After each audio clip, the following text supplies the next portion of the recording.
when I checked into BUD/S, I couldn't swim very well, and I had never swam in the mask. When they put the mask on me, I had to swim in the mask, those laps in the pool. I thought I would pass out. I was close to pass out. I already seen the black spots in my front of my eyes. That is crazy that you started BUD/S not ever swimming with a mask on. That's absolutely nuts. Wow, that's impressive, man. That was difficult, yeah.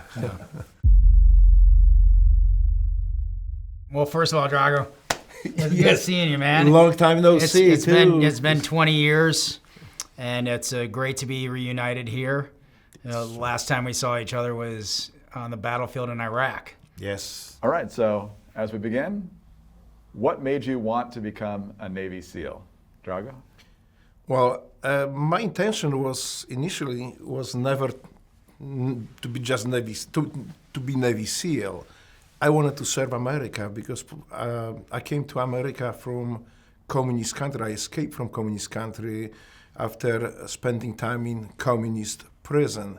So I think I'm the only SEAL with convict with extended prison time behind the belt. But yes, so I just wanted to serve America. When first Persian War broke out, I wanted to do something for my country. Because again, everything I have, everything I own, I owe to America and American people. I wanted to pay it back. So when first war broke out, I decided to join military. I didn't think much about SEALs. I didn't know about SEALs at the time. But it just happened later on that, yes, I was steered in that direction, and I became Navy SEAL. And it was a great honor for me. Growing up in farm town, Northwest Ohio, there wasn't a lot of buzz about being in the military. My dad was in the tail end of World War II in the Navy, but it wasn't something that we talked about. But there was one thing, and I love seeing that American flag on your chest. It was that we flew a flag on the farm. And that always stuck out at me. And when we saw everything happening with the first Gulf War, really first being televised, especially invasion-wise, things of that nature, the advent of modern technologies. And then we had the books that started coming out about the SEALs in Vietnam. And that's what just led me to think about, hey, I would like to do that. Wow, that's so cool. That is just really cool. Not knowing the real reason why, but later in life thinking I wanted to do something greater than myself at the end of the day. I wanted to do something that was unique that nobody else was doing. And fortunately, I decided to not listen to everyone around me, right? What are you doing? First of all, do you even know what that is? Your older siblings trying to persuade you, your parents, things of that nature, and just following that inner voice inside of you like you did, right? You wanted to strive for something different and something better. And that's really what directed me to want to join and serve the Navy. But I would say that I did listen to my mom about one thing. We didn't have a pathway to be in the SEALs back in the 90s, right? Right. It didn't come around until I think like 2006, 2007 that we actually had our specific rating. And it was do something in case that doesn't work out. So I ended up choosing to be a medic. And I thought that was a really good duality, Our beginnings in the SEAL teams, mine was kind of a little bit different because I was 4 years past the age limit. So I had to have a special waiver to do it. And at that time it was hard to get, but I think because I was doing so well in boot camp and I was doing so well in A school, I said, this old man, maybe he has what it takes, and let him give him a chance. So I did get a chance, and I used the chance well. I was successful in completing the selection, BUD/S. And eventually I became BUD/S instructor at the end of my career. I got to tell you, man, I think I went through BUD/S when I was 22, so you were I was 33. Full decade plus older. If that isn't a testament about the fortitude that you have inside of you and the type of warrior you are, I don't know what is, because BUD/S is hard enough as it is, but to go through it in your 30s is impressive. Well, I wanted to be like you guys, so I always had these guys in my mind. It's like I will be that good. I want to be that good. Yeah. So that's how that's what helps me get through it. So what were you guys expecting when you got to BUD/S training, and then what was the reality? Well, what I expect from coming to BATS was absolutely not what the reality was. I expected to be a kind of prison type of environment that you just go in for 6 months, get beat down, and you don't go outside. You are not exposed to anything outside. And well, when I came in, it turned out to be, well, yeah, you do your job, but then you are free to, basically they give you enough rope so you can hang yourself if you were not careful with it. So yes, that was the biggest difference, the biggest surprise to me, that yeah, I can, after hours of training, I can just go and relax. And I'm not being kept in prison type of environment. I was not afraid of it because I had spent time in communist prisons, so I think like there's literally, well, if there's a prison like, it's prison like, I will get through it. So it's not entire life, right? It's just 6 months supposed to be. From the Navy perspective, it's a C school. It was an advanced school, so they treated you like you had already done something, and they treated you more like an adult with respect to once the work was done, you were on your own time. And I think that actually makes it harder. I think it makes it a lot harder because when it's a Monday through Friday training, and then if you have a few hours in the afternoon or the evening, not the afternoon, but the evening when you could go out, you could actually go out in town and you can experience normal life of San Diego or Coronado. And then the weekend, the sea was kind of your oyster. Yeah. And you had to think about the fact that, oh, I get to live this civilian life, outside of the work time frame. But come Monday morning, I'm going to get, kicked in the... Beat down again. Beat down again and stomped upon, and just everything's going to be miserable. Right. And so you have this constant reminder of what life could be like, if you weren't going through this hell. And I think that's really a testament of what makes our military so strong, is that free will to actually go, no, you know what? I know this is going to suck. I know that there's also light at the end of the tunnel. Right. I just got to keep embracing that. And I think it's a different mentality. I've never been in prison like you have, but it's different when you have no other option, and it's just going to, they're telling you what to do every single time, and you have no choice in the matter. Right. For me, and going through the training, I didn't know what to expect. I had done prior service, with the Marines, so they taught me a lot about being hard. I got to tell you that the Marine grunt units, they're hard organizations. They do a lot with very little, which gave me a tremendous amount of appreciation bringing the SEAL teams, especially during the global war on terrorism, when we had everything you could have possibly imagined to want to do your job. Toughest moment in BUD/S, most exhilarating moment in BUD/S, other than finishing? Yeah, I would say the most toughest moment in BUD/S was, it's really hard to narrow down to one specific thing. It's understanding that this is going to be the grind. It's going to be the grind for the next 6 months or the next 12 months as you move into, SEAL qualification training and things of that nature. Is just knowing that you're going to have to continuously wake up, rise to the occasion over and over. I broke my tailbone on what was called rock portage, like 3 or 4 days before Hell Week. So I went through Hell Week with a fractured tailbone.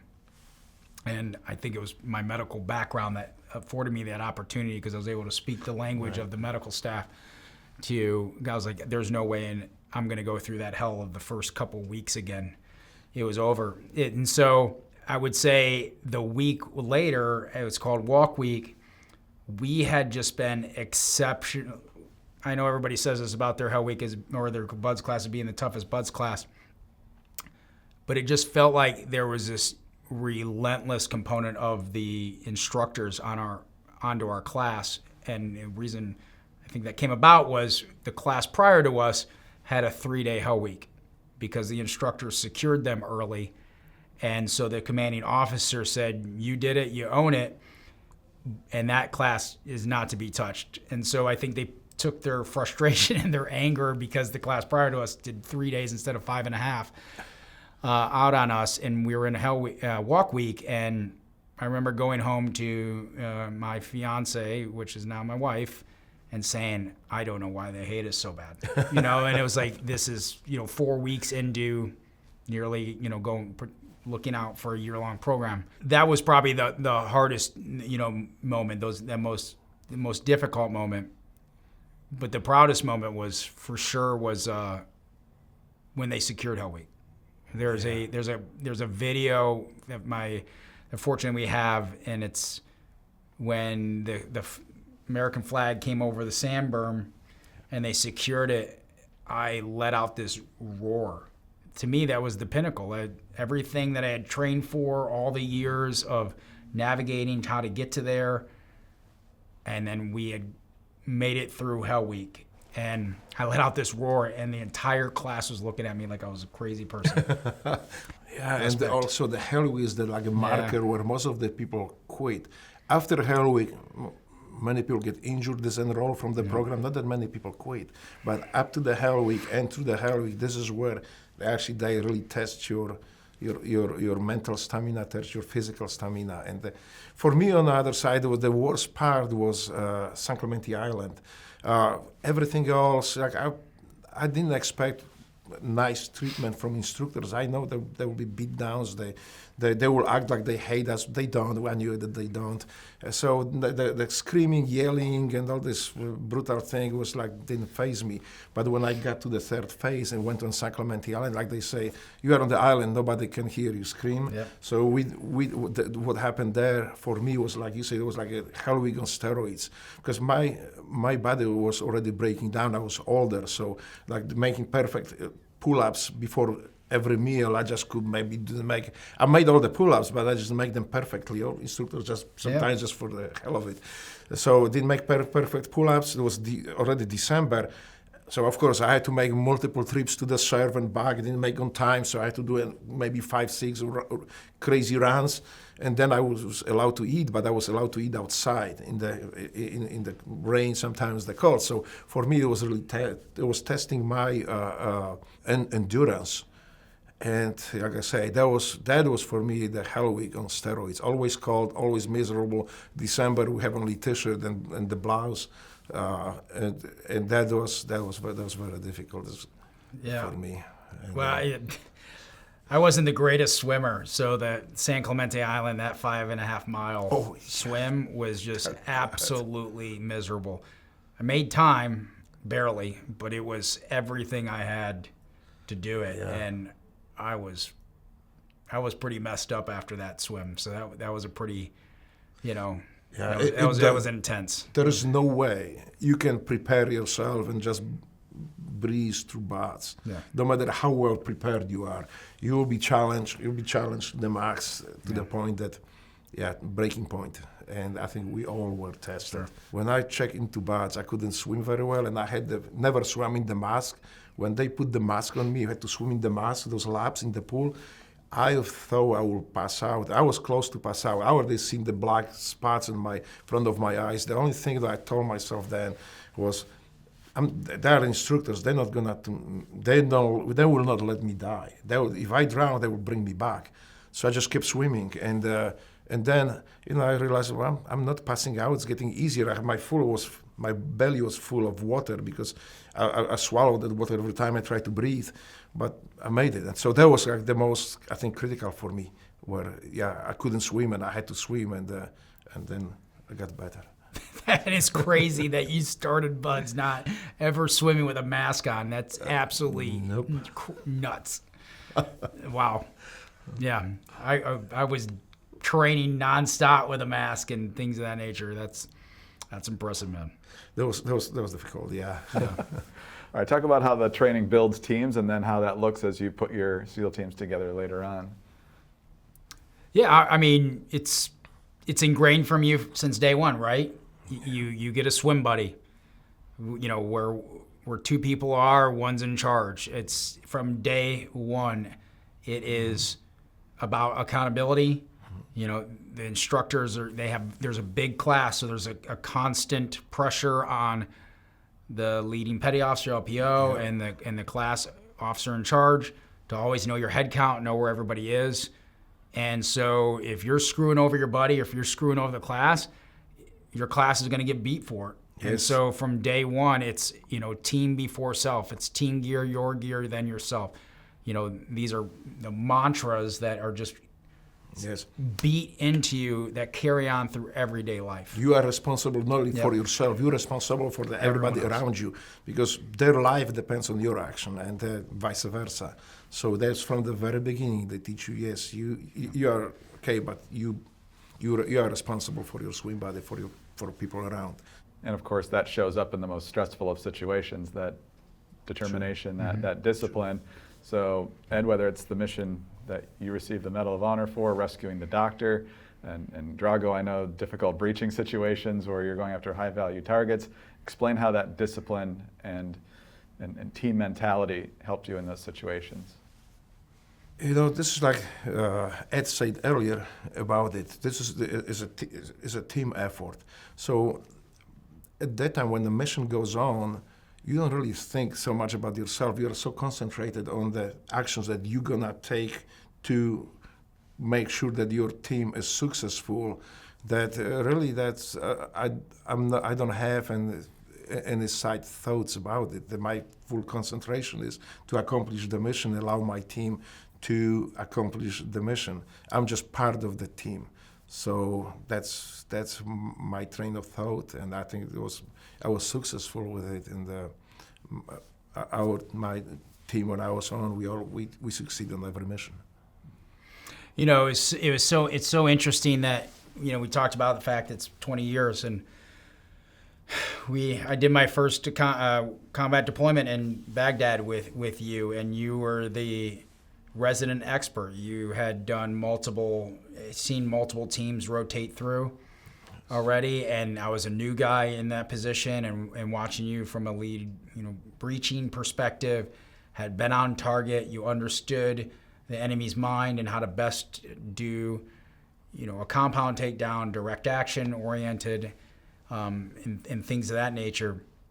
It was really vital to a young person's mind to carry on throughout the rest of the training and things of that nature. What makes our community so impressive, and why I was bringing that up, is who knows, our adversaries are probably going to watch videos like this to see if they can gain certain insights to our communities and what have you. And I go, fine, go for it. Try to get our SOPs, our standard operating procedures, and how we do operations. And I would say do it, because what makes the team so unique is we have that as like the baseline that's in our very back pocket, but we rarely ever execute in that manner because we are constantly adaptive to it. And so people have asked quite frequently, what was going through your mind on that day when you're doing a hostage rescue, which I think is one of the hardest operations that you can do in the military because there's so many unknowns. And it's like, at that point you don't think, right? That's why our training is so critical. It's why we're gone 250 days out of the year and find the best people in the world on a very specific thing and learn how to train against it. And it's why we're constantly doing most likely course of action, most deadly course of action scenarios. So we're putting our minds in the minds of our enemy, and then we're training against that constantly. So I firmly believe we never rise to the occasion. You rise to the level of your training and your experience, right? Because you don't know what you don't know, so you're not going to miraculously just know how to do something. And so when things go wrong, no plan survives first contact. True. You default to all those training scenarios that you've ever went to, and it just starts to happen organically. I absolutely agree, and I would like to mention here that when I was subject matter expert in Iraq, when you guys rolled in as new guys in the platoon, you advance so much. You exceed everything that I ever achieved in my life. You went to SEAL Team 6. You operated with the best guys in the world, and this is something that I never even thought could be possible for me. So this is we hear about the expert, from very rare expert who actually been in SEAL Team 6, have done it, and actually became my role model. No, it means a lot. It means a lot. Thank you. But it's all based on the backs of those that come before you, right? So, yeah. Tell me a little bit about your earlier interaction in Iraq. He talked about it a little bit, so I want to hear your perspective on it, Drago. Well, at that time we had the problems. I cannot go into details. I don't want to go into details. But with our breaching charges, we actually there was possible that we can hurt civilians on target because, as you know, we were hitting targets full of civilians, and many of these terrorists, they were actually putting civilians in front of the front doors, around the front doors, to kind of like isolate themselves from the possible entry points. So for us not to cause the injuries to civilians, but still have the benefits of the explosion and the blast, we had to change our tactics and our the way we use explosives. So this is what we did. That eventually we were able to breach even steel doors with people standing not far away from the doors, behind the door, without causing harm to them, but having that blast effect that very often disabled for a short period of time, disoriented for a short period of time, the bad guys, the terrorists. So this is something that I'm very proud of it, to bring it to the teams and pass it to guys like Ed. Yeah. I remember that time so distinctly. As a new guy, you know, we talked about I started off as a medic, but then I chose the path. You usually have to choose your specific pathway in the team. So it's like either you go sniper or you go breacher. Sometimes guys do both, but you end up having to choose that because they each require a very intense effort to master. And so I began becoming a master breacher. But, you know, just remember back in the day how it was. It seemed like we were cutting with a very dull knife. And then through a lot of your experience, which got passed on through a lot of the community from a breaching perspective, we actually became real masters of the profession. Surgical. It's very, very surgical. And it was good to know that there wasn't a thing out there that we could not get through, but we could do it with such precision that we knew the effects that it was going to have on the opposite side of that, you know, explosion. So it was that's the impressive part, right? Yeah, what's great is you know, you bring it up to with the SEAL teams, but then guys like Ed, they take it to the next level and make it way better, more efficient, and it's actually nice to see that, you know, that it is progressing, and we are making ourselves safer, our assaulters safer, and the less chances to injure the good civilians, innocent people on target. With the bad guys, I don't really care. You know, like if they were just the bad guys, then who cares? Just blow them out of the earth, just kill them. We used to do some crazy things in the early days when it came to explosions, and one was we thought, because seconds do matter in that environment. But I used to roll around, you know, with leg pouches, and I would roll captain with the charge, which was absolutely crazy. Thinking that one more second was going to make a difference before you ever made entry. And I remember coming off a target, and I pulled the charges out of my leg pouch and set them down on my bed. And one of the initiators, safety, was out of it. That was a really scary moment for me because I stood there frozen and I just kind of backed off it. And I remember that I had gotten in and out of the vehicle, and we hit multiple targets that night, a half a dozen times. And it's on my leg, and my leg was brushing up against the door of the vehicle and all these other things. And to know that if that plunger would have just been touched in the slightest, that I wouldn't have a leg today was crazy to think about. I never ran captain ever again after that. And you know, we are aware of these accidents too. What happened to just like this. So you have the experience right here. So this is what we need to change, make it safer, but maybe still effective. So this is what Ed actually, like I say, push it to the next level, make it better, make it safer and more effective. So I really appreciate it because we as a community all benefited from it, but also as a country, having more powerful, more awesome force to deal with the bad guys. It brings up an interesting question. Since you became a SEAL instructor, what did you take from your real in-theater experience potentially into your instruction? I know there's a protocol you follow, but were there any little nuances that you did to your training based on your own experience? Well, first, we need to remember that SEAL selection, the BADS, the Basic Underwater Demolition SEAL School, is nothing crazy. There is nothing there that allow instructor for fantasies. Everything is in the manual. Everything is in the book. If you don't follow that manual, you get removed from the command. Everything has to be approved, any change that you do.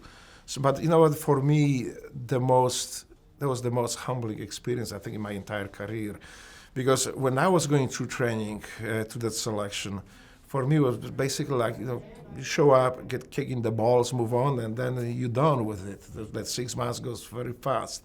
But then when you go and you dish out all these punishments, you see these young kids, because I was already older, I see these young kids that could be my children, not quitting. They don't even think about quitting. They are chargers. They do it and they ask for more. I was thinking like this, we cannot lose the war with people like this.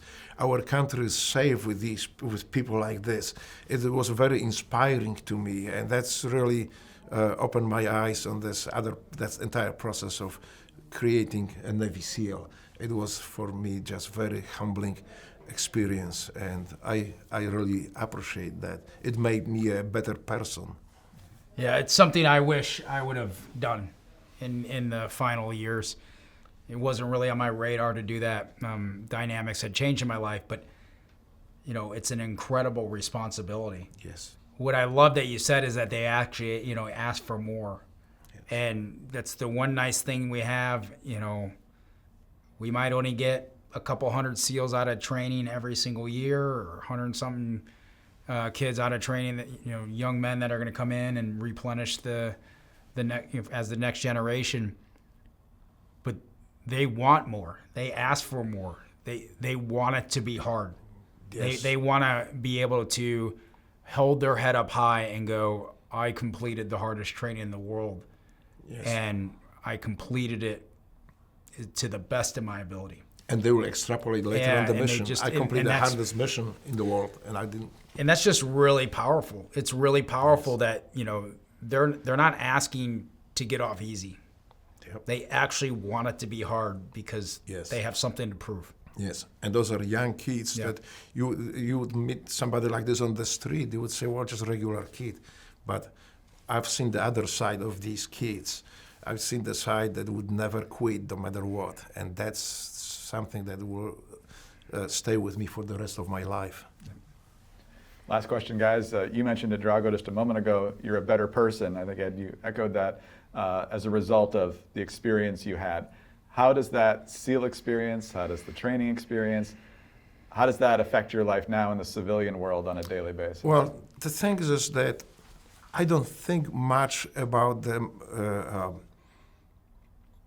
See, I'm not the SEAL now, and some people don't understand that once we retired, we resume our lives that we had before, or we move on. SEAL experience will always stay with me, but for me, right now, is more important to be good American citizen, to be good. I promise myself when I came to America that I will be the best citizen America can have. So for me right now, I think the Navy SEAL teams, the SEAL training, they help me, they make me a harder man. But overall now I think more about making our country better and be good citizen, be good American citizen. Man, I couldn't say that any better. It's looking at prior generations and how they came off the train, as what we call it, the train, and how they're going to contribute and be an active participant as a great citizen to this country in the next chapter. Yeah. It's really hard for guys like us to take off that hat and realize that you're no longer in that environment.